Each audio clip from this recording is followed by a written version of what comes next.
نہ تو زمین کے لیے ہے نہ آسماں کے لیے، یہ جہاں ہے تیرے لیے تو نہیں جہاں کے لیے۔ ناظرین السلام علیکم ورحمۃ اللہ وبرکاتہ۔ رسول اللہ صلی اللہ علیہ وسلم نے فرمایا، اللہ تعالیٰ ہر ذمہ دار سے اس کی ذمہ داری کے بارے میں پوچھے گا۔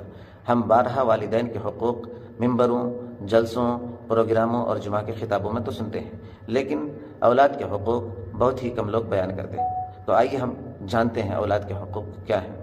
جب بچہ پیدا ہوتا ہے تو اس کا سب سے پہلا حق یہ ہے کہ بچے کے کان میں اذان دی جائے۔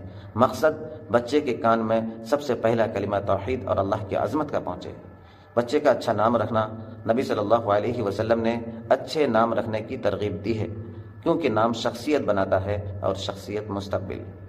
عقیقہ کرنا اور خوشی کا اظہار کرنا، اچھی تربیت دینا، دینی تعلیم دینا، اچھی پرورش کرنا یعنی جسمانی صحت کا خیال رکھنا، اچھے اخلاق سکھانا، سچ بولنے کا عادی بنانا، ادب سکھانا، چھوٹوں کے ساتھ برتاؤ سکھانا اور بڑوں کے ساتھ پیش آنے کا سلیقہ سکھانا، استاذ کا ادب و احترام بتانا، نماز کا پابند بنانا، حلال و حرام کی تمیز سکھانا، والدین کے حقوق ذہن نشین کرانا، اولاد کو رزق حلال کھلانا، کیونکہ حرام سے اولاد کی پرورش گناہ ہے، اچھے رشتے کی تلاش کرنا، جلد شادی کی فکر کرنا، اولاد کی شادی میں دینداری، اخلاق اور ہم آہنگی کو مقدم رکھنا، اولاد کے لیے دعائیں کرنا، والدین کی دعائیں اولاد کے حق میں قبول ہوتی ہیں، اولاد کے ساتھ محبت اور وقت گزارنا۔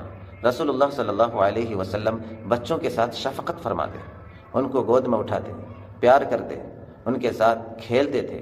خلاصہ یہ ہے کہ اسلام نے والدین کو اولاد کا محافظ، اولاد کا معلم اور نگراں بنایا ہے۔